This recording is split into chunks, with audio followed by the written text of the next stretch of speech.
Hello and welcome everyone. Hello.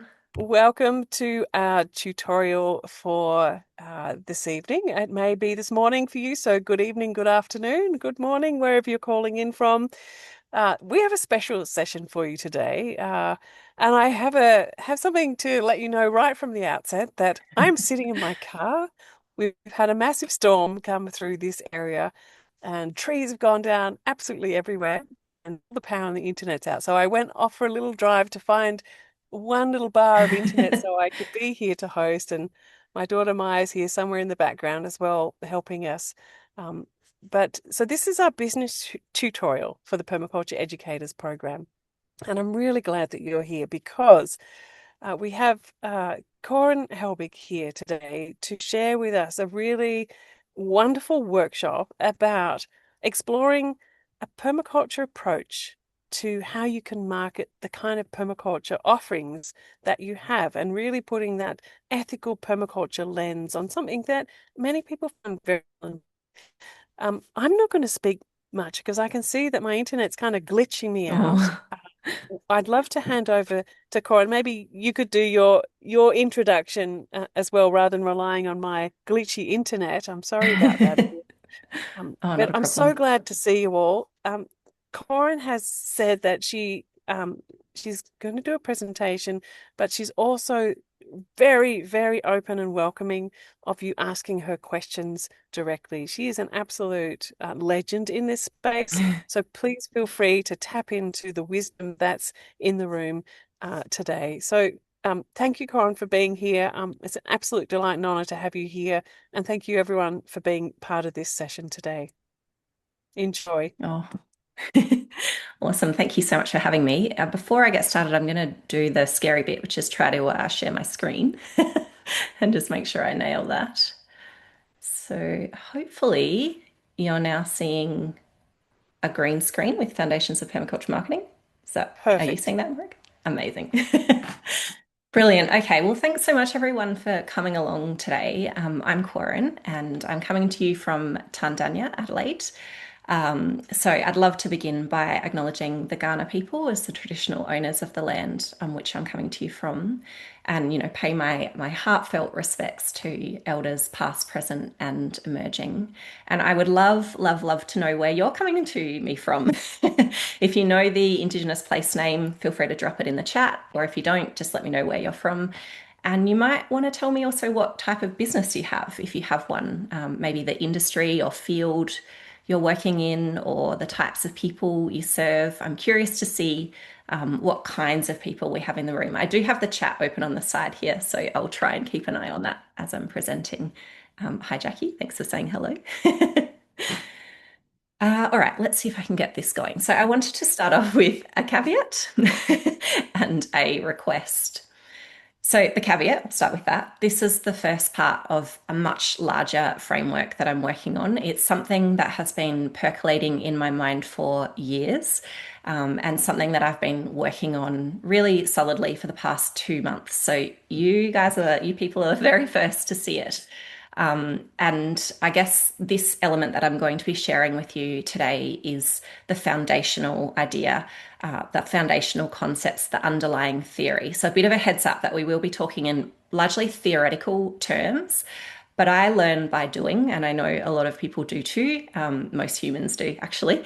So, I will leave you with a practical next step to go on with if you're like, oh, this sounds great, and now I want to go and do it to try and cement it. So, that's my caveat. Oh, and it's so cool to see people popping in. So France, oh my goodness, Scotland, the UK.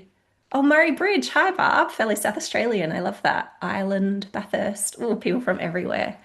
And Barb's running nature connection sessions with primary age children. Oh, beautiful. Okay, thank you for sharing. Feel free to keep sharing as we go through. Okay, and the request, I would love to hear your feedback. So, this is an experiment for me as much as a learning experience for you. As I said, it's brand new, and this is kind of the very first part of it that I've put together. So, yeah, I'd love to hear your feedback. You can drop it in the comments. I'm going to try and keep an eye on the chat as I go, although that might break my brain at some point, but I will have a look at it afterwards. I'll take questions at the end, and I'll also have a link to a form at the end that you can fill out if you want. And as a thank you for taking the time to do that, I've got a little discount code for my online shop. So if you feel like you'd like to offer some feedback that way, I'd be really, really grateful. But anyway, let's have a look at what we'll be covering today. A few more people have said coming from Queensland, Victoria. Wonderful. So this is what we're going to be looking at. We're going to have a chat about where conventional marketing has gone wrong and why a more ethical approach is needed. We'll have a look at what this permaculture marketing concept is and who it's for. And then I'd like to talk you through these three foundational elements that I've come up with. So that's the three guiding ethics, the tree of five needs, and the four-step design spiral. So hopefully, my hope is by the end of this session, you will understand what those three things mean and how you can apply them in your business. And then, as I mentioned, I've got that practical exercise for you to take home and work on, the deep why exercise, if you want to delve a little deeper and put some of what you're learning here today into practice. Before we get into it, though, I'd love to ask you this question, and you can write your answer in the chat if you feel like it. So, how do you currently feel about marketing your business? Like, does it feel good, bad, indifferent? Do you feel I don't know, overwhelmed or exhausted? Like it's the last thing you want to do, or is it like the favorite thing on your list? Like positive, lit up. You can't wait to get to it. There's no right or wrong answer here. I'm just really curious to gauge where you're all at with the current state of play in marketing, especially around all the things you've maybe already learned or been told you should do. I find there's a lot of shoulds in marketing, and I'm interested to see. Also, Doris has hot off the cab off the rank there. Unsure. Simone says no idea how to go about it. Yeah, Kathleen, overwhelming. Yeah, definitely. These are all really common feelings with small business owners. Marketing is not my skill set. I don't feel good at it. Anne says, Claire, overwhelming pressure to do online, which drives too many emails, which I dislike. Oh God, yeah, death by email, awful. Barb, social media is my problem, and I find it extremely time consuming. Oh, yeah, yeah, time lost to socials. Kim, I don't have a permaculture business at the moment, but I run an eco holiday home. Oh, how beautiful. I love sharing photos and marketing. Oh, you love it. Okay, that's great. Good to have someone in the room who's keen. Joe's ready to start organizing flyers. Okay, yeah, so a bit of a mix here, but I would say swaying towards not loving marketing at the moment. So here's what I consider to be the problems with conventional marketing approaches, and I'll just quickly run you through my thinking behind these points. So conventional marketing is quite extractive and quite forceful, like it's built on force and pressure and manipulation. You're often told you need to trigger fear and urgency or shame to drive action. There's this fallacy of endless growth. We've inherited the logic of factories, from the industrial era, and it's like maximize, optimize, scale at all costs. As we've seen here with a lot of your comments, it's confusing and overwhelming. There's a heap of conflicting advice and all of these shoulds, and it often feels expensive to outsource or get support. There's that, industrial capitalist mindset of how do I get more out of this? And on top of that, I find that it's often one size fits all tactics. So there's not a lot of diversity. It's often quite patriarchal and white centric. And there are like these gurus who are elevated over the innate wisdom of you or me as business owners, as people who sit in our businesses every day. And one thing that really annoys me is it assumes we all work a 40-hour work week, which is this arbitrary number. I looked it up, it was actually set by Henry Ford in the 1920s as an efficiency measure for people working in his car factories. So, that context has massively changed. We're in a different world now, and yet still the 40-hour work week is the norm. Oh, here's some more answers coming through. Unsure about a business being about an individual and profit versus community-based activity. Yeah, that's a tricky one, John. But the thing that really annoys me the most about marketing is that it's very reductionist. So often in marketing, we're told to break our overall business down into parts, or we're not even told to, that's just what happens. And we just work on this one little part instead of seeing everything as a whole and a wider system. So yeah, we're failing to consider that wider ecosystem, like our capacities, our values, our community, the planet, all of that gets sucked down a hole when we're, in this reductionist world.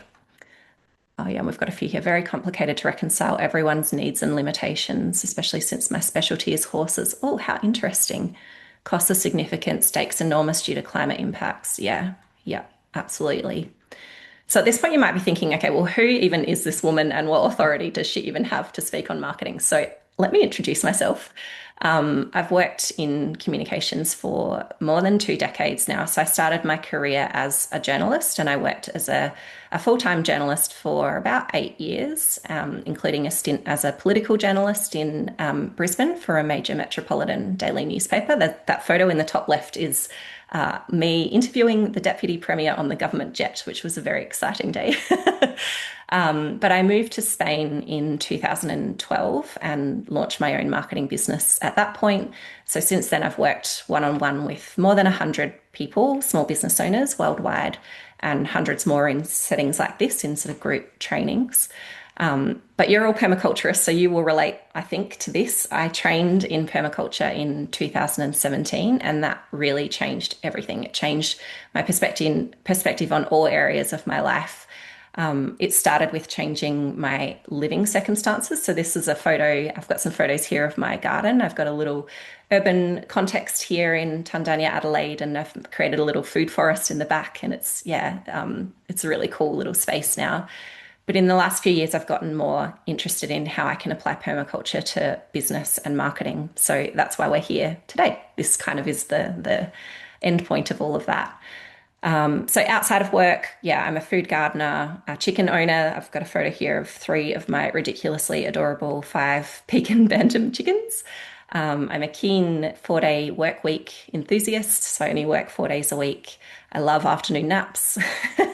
And I believe deeply in working to live, not living to work. And I think marketing can help facilitate that when done right. So one more thing about me, I just wanted to share this with you, my deep why, and we'll talk a little bit more about deep why later, but I thought it might be interesting for you to see my example. So at the heart of all my work is a desire to help accelerate our transition to a climate positive future. So I really do believe that marketing can be a force for good, or it could be, maybe it isn't right now, and that it can help really great small business owners like you folks succeed and thrive in business in ways that help heal our planet. That's kind of what I hope to achieve with marketing. Okay, so we all agree marketing needs a new approach. We've all, chatted in the chat about the issues that we're all facing, and we agree that I imagine we agree we want something that's kinder on the planet, your customers, you as a business owner, less overwhelming. And I wanted to just say here, as a quick side note, we often think the problem is us as people. Like if we don't do marketing well, we're doing something wrong. Like we're not confident enough, or we're not strategic enough, or we don't know enough. And sometimes that's true, but I think the real wider issue is the system that we've inherited. And I think in order to fix that system, we actually need a different lens, like one that helps us see how all of the different pieces of our marketing and business ecosystem fit together. So I would argue that truly ethical marketing requires systems thinking. And maybe you're already across systems thinking. Maybe just chuck a yep, I am, or yes, I know a bit about it in the chat. If you are, would be interesting to see who has heard of this concept before. I'm pretty sure it's something Morag teaches. Yeah, great. Some thumbs up coming through. Thanks, Doris. But essentially it means, in this context, in business and marketing, it means seeing your business as an interconnected part of a larger whole. So every decision you make creates ripple effects beyond your immediate goals. Like instead of focusing on individual task or tactics, maybe a social media post, you're considering how all of your processes and outcomes are interconnected and ripple out to your customers, the community, the planet, your family. And systems thinking is really cool. I went on a deep dive. Oh, lots of yeses coming through. I love that. To that question of whether you've heard of it before. But yeah, I did a bit of a deep dive on systems thinking and found that it's used in so many different disciplines, engineering, public health, social sciences, biology, ecology. And I really believe it needs to become the norm in marketing too. But it can feel kind of esoteric, like hard to understand. How do you actually implement this, especially in a marketing context? And that, to me, is where permaculture comes in, because permaculture is built on systems thinking and it's inspired by nature and ecological science and all of these things in our world that are systems. So I think permaculture offers us this beautifully practical toolkit for creating empowering ways of doing marketing. Like it's a way of using ecological thinking and language to help guide decisions in business and marketing, which, yeah, can only lead to good, I think. And I wanted to share a quote with you. There's a book, newish book, I think, called Sustainable Marketing, written by a couple of Australians. And they say sustainability requires a system level thinking approach. It refers to zooming out of your immediate surroundings and solving problems within the context of much wider systems at play. So that's kind of what we're getting at here in terms of how to do more ethical marketing, that zoomed out approach. And because a lot of us are visual learners, I created this graphic, which once I finished, I was like, does that kind of look like an egg? So I don't know. But anyway, the idea here is to kind of show you visually what nested systems might look like. So in this context, we've got the inner layers of things that you can directly influence. So like you, your business, your marketing. And then as we get to the wider layers a bit further out, your industry, your clients, you have some influence over them. Maybe they indirectly influence you. And then the further out we go, society, the community, the planet, the less influence you have, and probably the more they influence you. But the key idea here is whatever marketing decision you make ripples through every layer. And I think Black Friday is a really good example of that. That's happening right now. And I was thinking the other day, we're all getting hit with Black Friday ads, and I was looking at other marketers celebrating some of their clients' wins, and there was one around an activewear brand. And I thought about how the decision of this activewear brand to hold a Black Friday sale then rippled through up and down the nested system of that business. So they made the decision, and then, a couple of months ago, and then it rippled down to themselves as business owners and their staff members. They had to, prepare all of the stock. It rippled out to their stockists, all of that kind of thing. And now it's Black Friday. They've got these huge sales on, so it's rippling up to their clients who maybe are feeling FOMO or the pressure of buying more than they really wanted to. It's probably rippling out to their industry because other people in that industry might think, oh yeah, now I need to, also run a Black Friday sale. And then it's also rippling out to the planet. Like maybe people are buying 6 pairs of pants or activewear pants that they didn't actually need. So you can sort of see from that example, this one decision in this one business does ripple up and down. And this little egg or whatever I've drawn here is really just an example, but you could sketch your own as well. Like you might like to have a go at drawing the layers for your own business and seeing what nested systems exist for you. Like you might have team members or departments or horses, the person who was running the horse business, or, children that you're working with. You might have, I don't know, pets or something. There's all sorts of different layers that you could put into this. So yeah, it would be interesting to have a look. I'm getting a bit distracted by the chat now because you're all saying really interesting things. Bought a flow hive on Friday from a buyer in business. Yeah, Black Friday is not the devil, but I just think, yeah, we do have to think about the different nested systems there. So what does it really mean to bring permaculture design into your marketing? Well, all of these things, systems thinking, absolutely.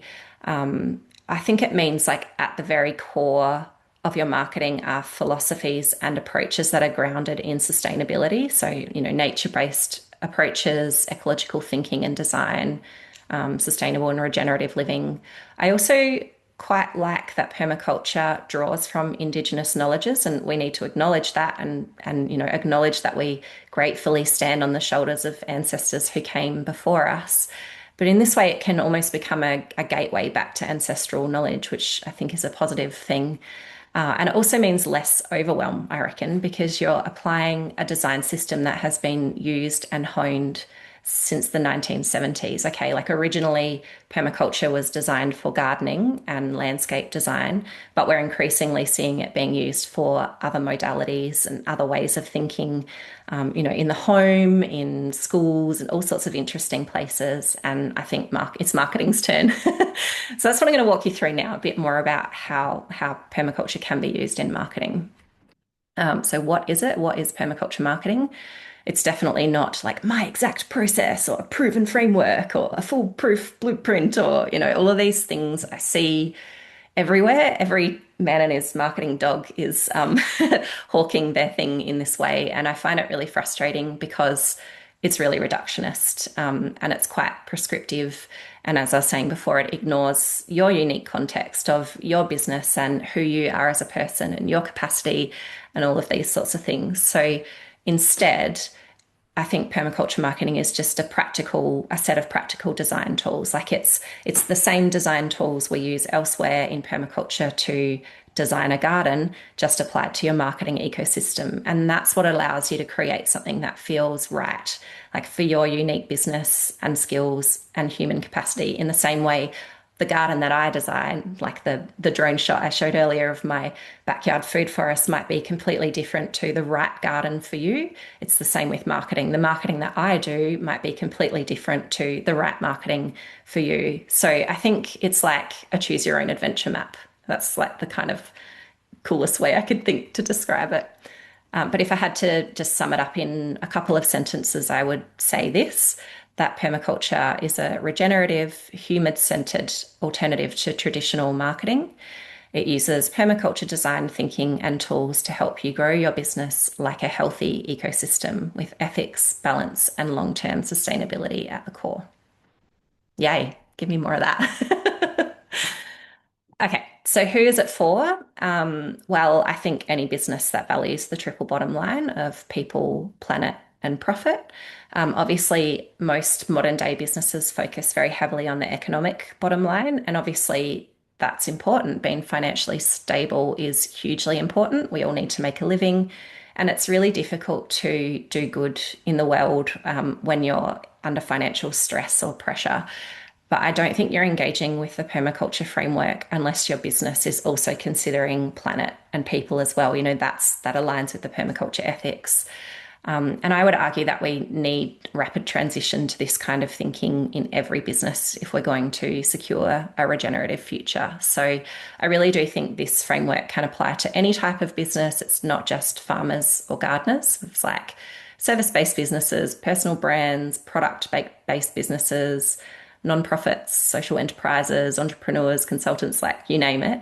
But my personal zone of brilliance is sole traders and business founders with less than 10 staff. They're the people I've worked with most over the course of my 20-year career. So in coming up with this framework and thinking about ways it could be applied, that's mainly who I've had in mind. So if that's you, you're probably going to really love what's coming up next. Okay, so that was kind of like the intro, like some of the underlying themes sitting beneath the framework. Now let's have a bit of a closer look at those three foundations I mentioned earlier. So the first one I've come up with is the permaculture marketing tree of 5 needs. Who here is familiar with Maslow's hierarchy of needs? Just chuck a thumbs up or yeah, thanks, Father, a little wave. Yep, Kim's saying yes. Great. So this is very similar. Like Maslow's hierarchy of needs is a psychological theory that outlines the 5 levels of human needs. And the basic idea is that needs lower down in the hierarchy, in the triangle, must be satisfied or are best satisfied before people can properly attend to needs higher up.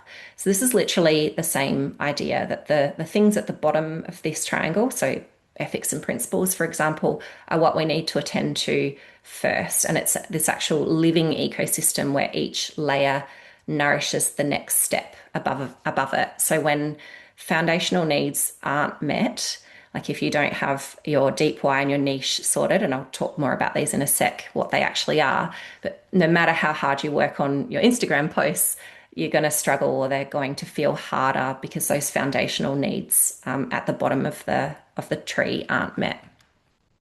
So here's a little graphic to kind of talk you through what each of these are. So we'll start from the bottom, ethics and principles. So I would define that as the core values that guide how you operate and make decisions.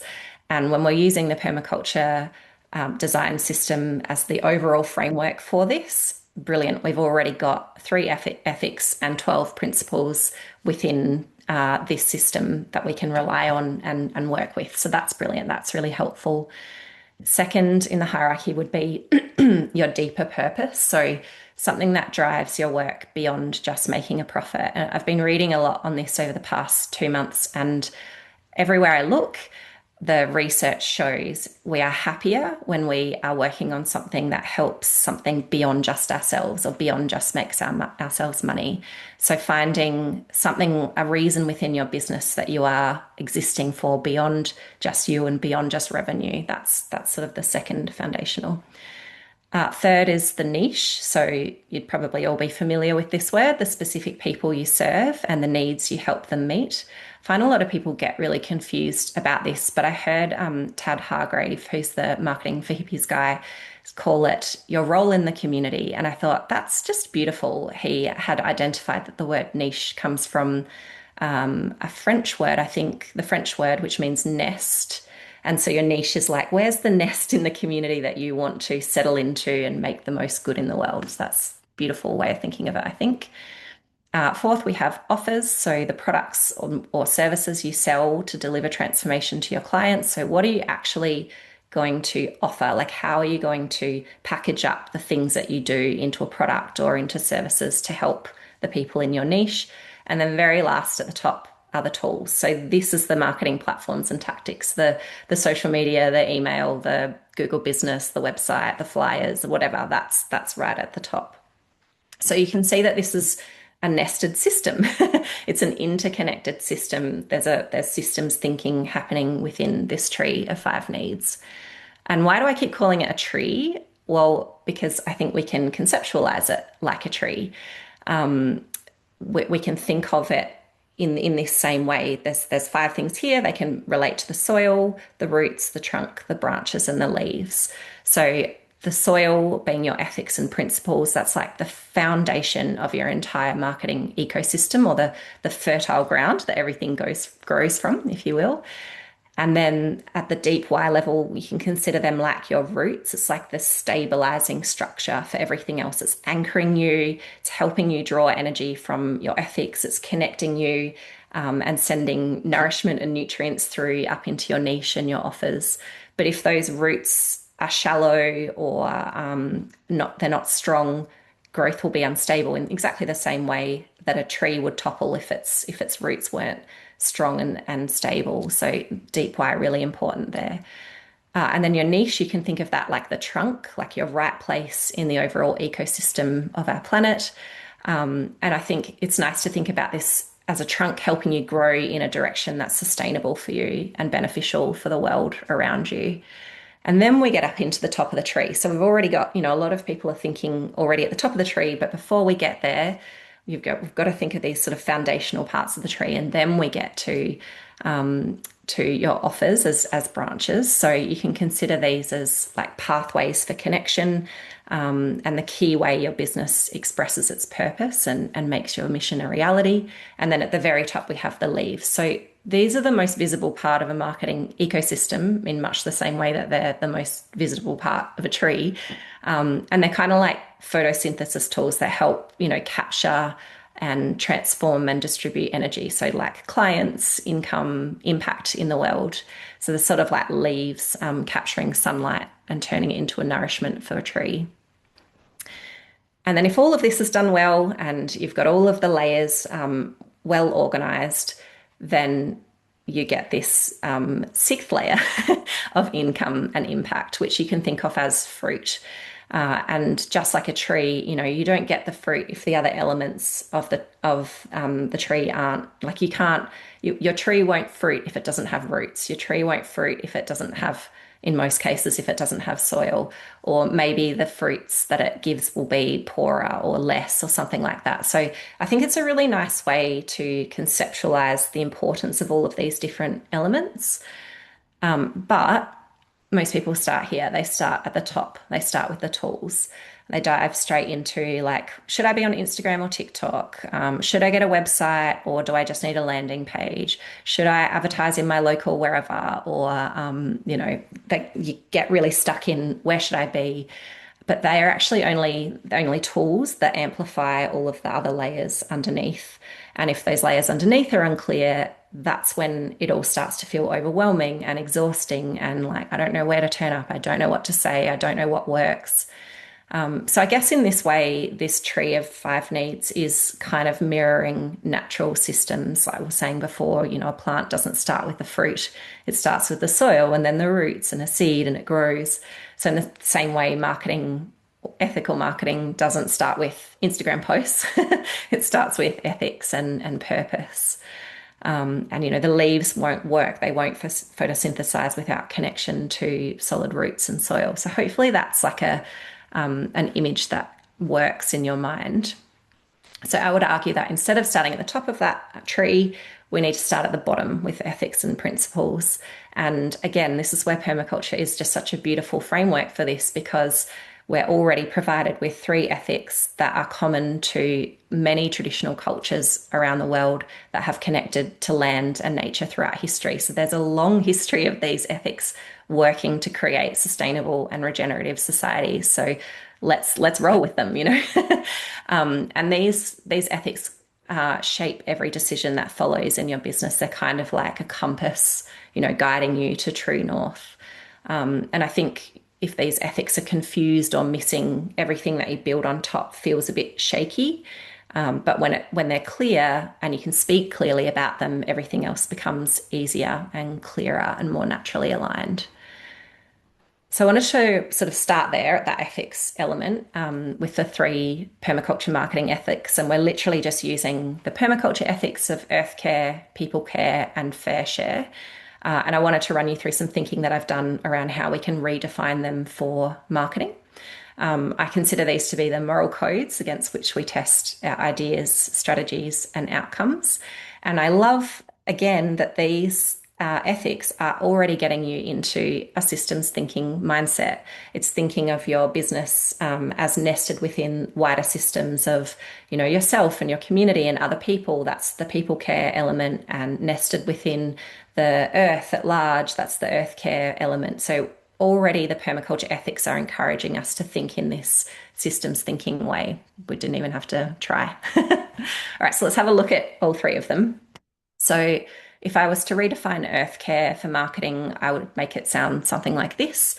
Actively make your business lighter on the planet and promote environmental restoration. So what that could look like is thinking long term. So you might have heard of that 7-generation thinking, where we think like, what will be the long term environmental and social impact of this for my great, great, great grandchildren, or for the great, great, great generation that comes in 7 generations' time. It's also, about aligning with your values. So that could look like only promoting products or partners that genuinely reflect your ethics. I think it's about being honest about where in your business you're not yet able to be fully sustainable. Like, we live in a world where, unfortunately, sometimes you have to take the least worst decision. And I think when we're transparent about that without greenwashing and talking about some of the issues, but where we're trying, that can be really powerful. I would love for earth care in marketing to mean educating consumers about environmental issues in your industry. Like, in every industry, there are environmental issues, and we can be champions for helping people understand them and understand the issues and how we're working to solve them. And you might do stuff like an environmental impact audit, potentially. There's some really great resources online if you just give this a Google, but that's all around how you analyze and procure your resources, the ways you make products, deal with waste, all of those sorts of things. So anywhere that your business has an impact on the environment, you would be looking at ways to lighten that impact. So that would be the earth care ethic. In terms of people care, if I was to redefine that permaculture ethic for marketing, I would put it like this: prioritizing the well-being for everyone your business touches. Your audience, your customers, your collaborators, your suppliers, your dog, if they appear on social media a lot, and especially yourself.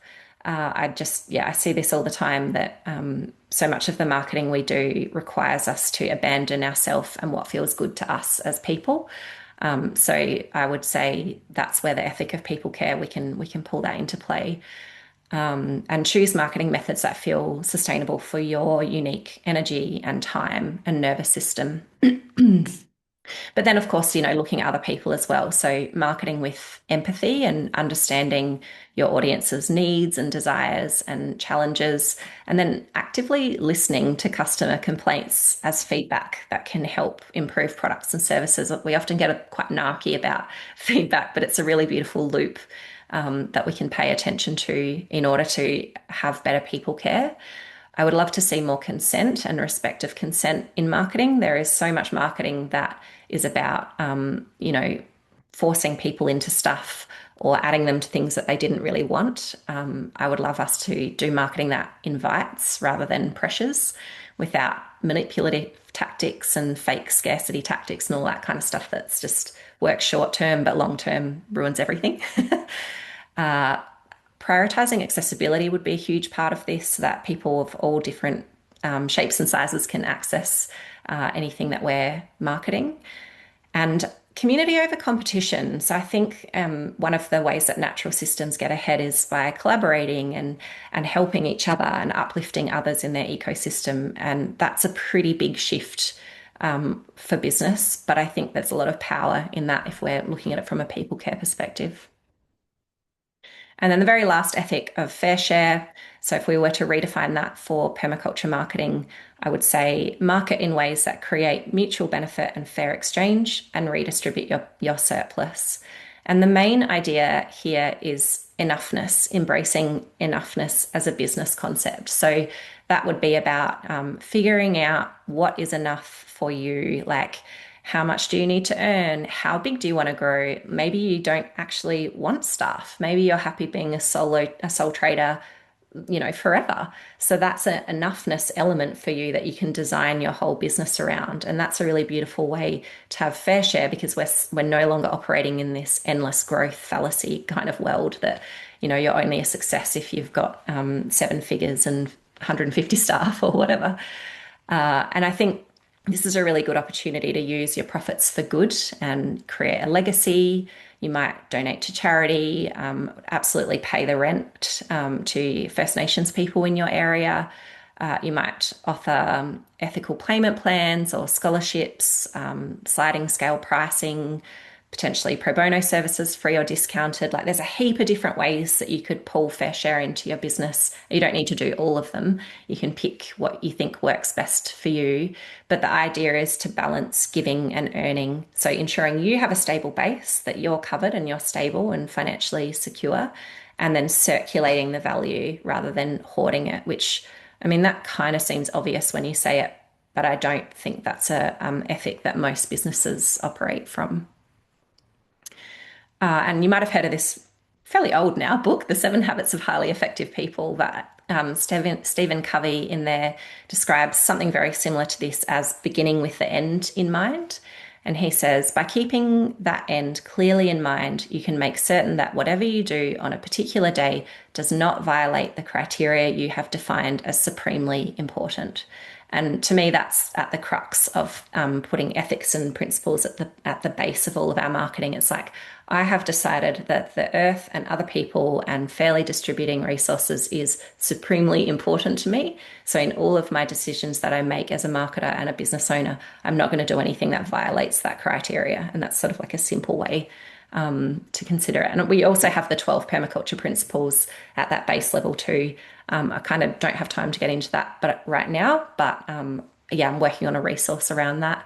And I would also say at this, base level of the tree of 5 needs, you could also add your own values and ethics over the top of them. You might have things that are really important to you, that are values you want to weave through your whole business.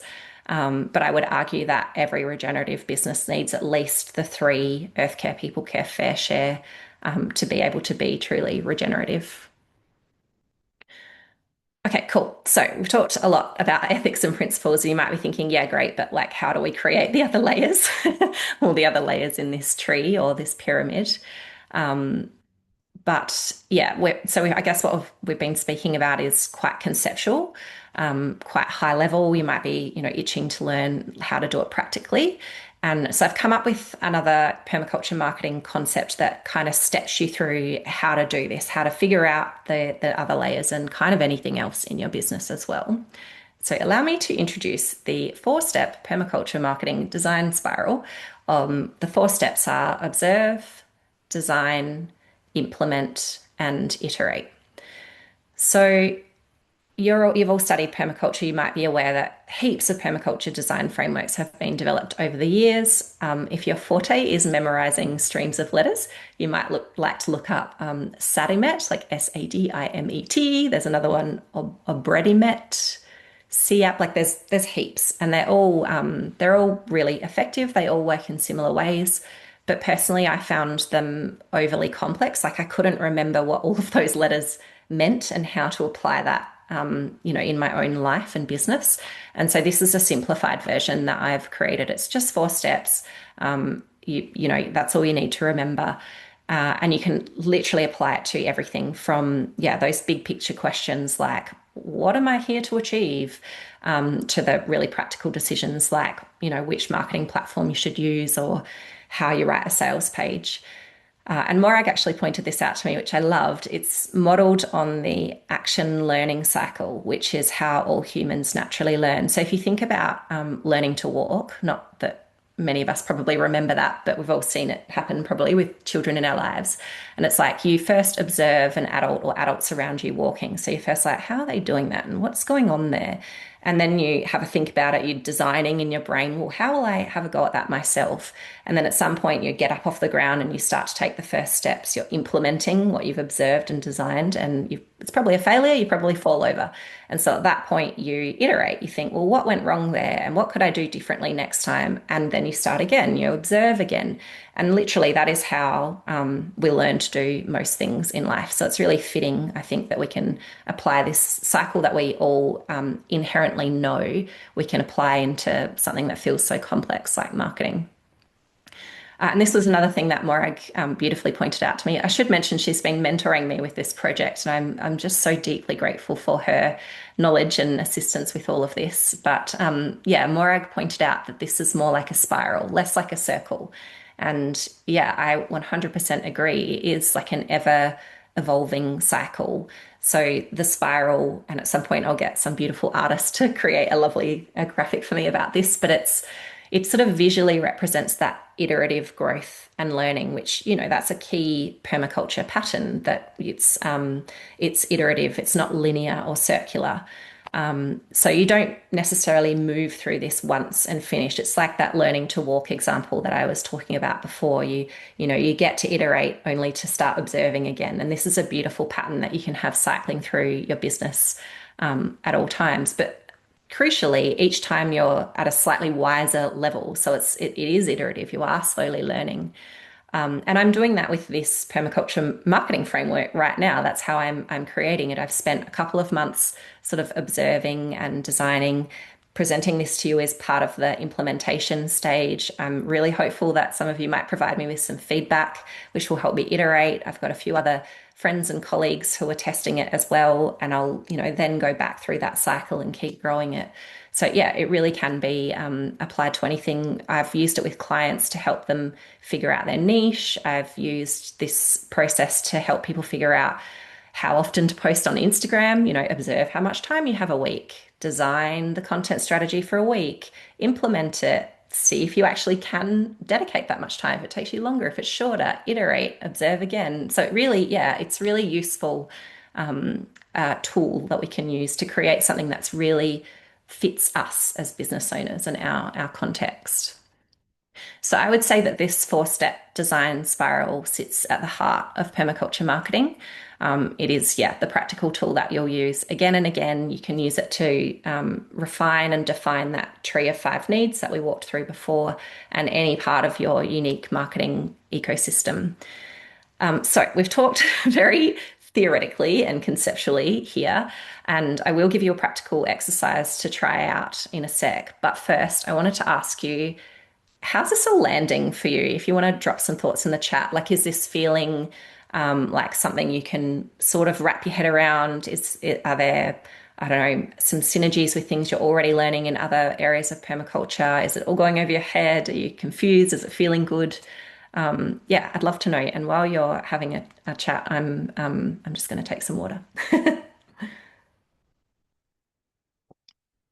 Oh, Kim says makes perfect sense. That's wonderful feedback. Thank you, Kim. And says it makes sense. So that's beautiful. Oh, Odie, Joe says, great. I love the Odie. Yeah, I hadn't actually thought to think of the acronym for that, but it's cute. Kind of sounds like a cute little dog. All right, let's look at this very last bit. Feel free to keep leaving bits and pieces. Oh, Jerry says, I don't have a business yet, but this all sounds very helpful. Feeling like a great framework system to get practice in, says Barb. Okay, brilliant. This is good. By the way, I will have that feedback form later. So if you want to leave me some constructive criticism, but don't feel like doing it in real time, please do. I want to hear the good as well as the bad. So you can do that in the form version anonymously later if you prefer. All right, so to wrap up, let's have a quick look at the four-step design spiral in action. So this is, observe, design, implement, iterate. We're going to look at those four steps. And I thought we could look at the second level of that tree of five needs, the deep why. So we're looking at how we can put that OD spiral into that deep why. And I think, like I was saying earlier, this is really important because it's the root system of your business. It connects and nourishes all of your work and offerings. And also, like when things get really tough, when you're like, I'm not making money, or someone close to me just passed away, or I don't know, my house burnt down, or something, really grave happens and you're just struggling to keep going. Knowing this deep why is something you can return to help you get through. Like, well, this is why I'm doing it. This is bigger than me. This is, it helps you get up and running. Oh, Joe saying, yay, audio, it's up and running. Yeah, I love that, Joe. Thank you. So, okay, so here's a little worksheet I've created. I've got a QR code here, but I did also grab the URL. I'll just drop that in the chat. Okay, so I've popped the link in the chat to this little workbook. So essentially, this is a Google Doc that you can fill out. It will give you a bit more of an explanation. Oh, now my phone has heard me say Google. How annoying. It'll give you a bit more of an explanation of what the deep why concept actually is. So, really it's about identifying a cause larger than yourself and larger than profit. And then it'll work you through that four-step design spiral. So at the observe phase, you'll be hit with a heap of questions to help you uncover your deep why, pulled from a whole heap of different modalities like 7-generation thinking and holistic decision making, those sorts of things. Oh, my voice is about to give up. Then you'll look at the second step, the design step. That'll help you create just a very simple 1 or 2 sentence statement to encapsulate your deep why, the kind of thing you can write on a post-it and stick to your computer or wherever. So you're constantly reminded of what it is you're trying to do at that broader level. And then at the implement and iterate stages, there'll be some ideas for how to use this in your business to help you make decisions and ways that you can keep refining it over time. Sorry about my voice giving up the ghost here. But yeah, so there's a form there. So just pop your details in and you'll get access to that sheet straight away. Okay, before we wrap up, I thought I would give you a bit more of the wider picture here of where else I'm heading with this permaculture marketing idea. So the next sort of 3 elements that I'm keen to dive into are the next 3 elements on that tree of needs. So your niche, your offers, like your products and services, and your marketing tool ecosystem. So I'm imagining that they would all be sort of individual trainings, drawing on work that I've done with clients over many years and pulling that into an OD structure, an observe, design, implement, iterate structure that you can roll through to create something that works for you. And then over time, I'm hoping that I'll be able to create little mini trainings on, obviously we need the foundations in play. We need to get all of that stuff right. But at some point you need to understand how to use the marketing tools as well. And so once you've decided, okay, I definitely want to I definitely want a website, or I definitely want, I don't know, a Facebook page, whatever elements, hopefully there'd be little mini trainings for that.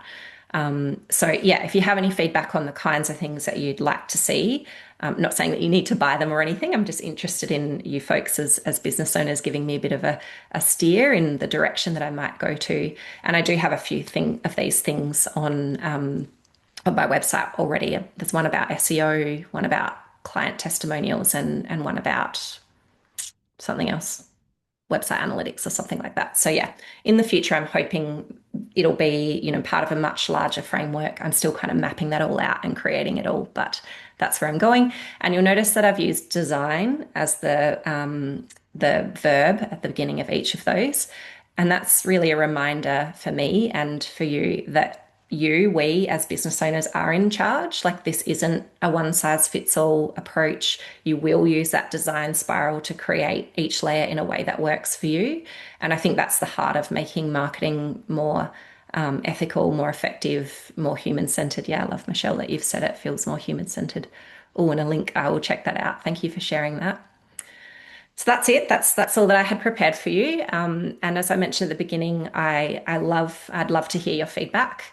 I've got this little QR code. Oh, and I'll pop the link in the chat as well. Let me just do that now. There's a link to the feedback form. So yeah, there's some questions there about what you liked and didn't like, or what needs work or doesn't need work. If you have a spare 10 minutes and feel like you'd like to fill that out, I'd be so grateful for your feedback. And yeah, I just wanted to sort of thank you and thank Morag for this opportunity. It really has been a pivotal experience in pushing my thinking forward, like nothing like a deadline to get something over the line. And I also really appreciate the opportunity to implement and then iterate in front, with real people and real business owners. So yeah, feel free to give your feedback if you like. Once you hit yes, it'll take you to a page that gives you a little code for my shop. And I do have a sale on in my shop at the moment, coincidentally. It's not a Black Friday one, it's a birthday sale because my birthday is in November. So every year I run a sale to celebrate my birthday. So it's a 41% off sale. You can probably guess how old I am from that. But yes, thank you so much. I'll stop sharing now and open up to questions. Let me just see if I can do that. Okay, and I'm no longer spotlit. Fantastic. So yeah, if you have any questions, feel free to raise your hand. There's a little, if you hover over the bottom of Zoom, I only learnt this a few minutes ago.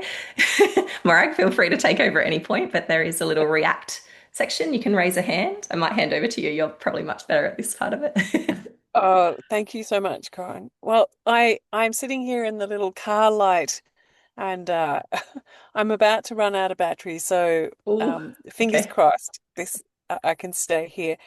But Mm, I would love to just thank you so much for sharing the deep thinking that you've been on this journey for a while now to explore and share with us, because this is, as you said at the start, something that challenges a lot of people. And I know that not mm, everyone is running a business, but the same kind of thinking is also very useful if you're wanting to do, say, marketing for a community organization or some sort of mm, service. Like, I'm thinking perhaps, the projects that I've been involved in with community gardens and other sorts of community food systems, they all need to find a way to communicate out what they're doing. And having this very structured way of thinking that deeply aligns with the permaculture principles and ethics and that systems view, I think is really absolutely valuable.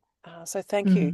mm. I want My to pleasure. invite anyone to ask Corin a question while we have her in the room. It could be something about her, what she's just presented, or it could be something out of left field that's got to do with your marketing. We might have just lost her. But yes, very happy to answer questions on this permaculture marketing framework or on any marketing question you have, really. Yeah, is there anything anyone would like to ask? Feel free to unmute and just. Oh, here's a question from Michelle. Any thoughts on how AI will or won't feature in the future? Great question. And do you mean how it will? I'll start answering, but I'll just ask a follow-up question, which you can type into the chat if you like. Do you mean how it will or won't feature in this particular framework or in marketing in general? But yes, AI is dramatically changing the marketing landscape at an incredibly rapid rate. Digital marketing has always been a tricky space to operate in because it moves so fast, annoyingly fast, frustratingly fast, and AI is only speeding that up. So there's whole swathes of marketing that are changing really rapidly. I suppose at the core, though, marketing really is just about telling other people what you do and helping them with a problem they have or a need that they have that you can solve. Like that's really what it comes down to. And there are many ways that you can market even beyond the digital world that don't need AI. So I feel like something like this framework can. I'm just going to check if Michelle's responded. So many challenged environmentally by the energy used by AI. Yeah, hard to avoid its impact. Yeah. So my approach to this, to AI in marketing, is use well, use sparingly. So rather than using it to write your Instagram post and having, this awful caption that's very obviously not you and very obviously written by a robot, I wouldn't use it for that. I would much rather see, much more poorly written posts in your original voice with your original thinking, than something written by a robot. But if you're wanting to augment your thinking, like say, for example, you're doing some of this deep work around the bottom levels of the tree of needs, and you think you've thought about it for weeks and you're sort of like stuck in a corner, you could put all of that into AI and ask it questions like, do you have any other ideas on this? Or is there any other ways I could think about this? I think if we're using it at a strategic level like that, it can be really useful. And then we're not using it, kind of every day. But yeah, it remains to be seen. I think the whole marketing landscape is going to change. And I hope that part of what that creates is a return to local people and local solutions. Because as the internet becomes more of a Wild West and it becomes more difficult to know even what's true and what's not. Going to your local service provider down the road who's got a flyer on the door, these kinds of local connections might end up being more important. I'm not really sure if that answers your question, Michelle.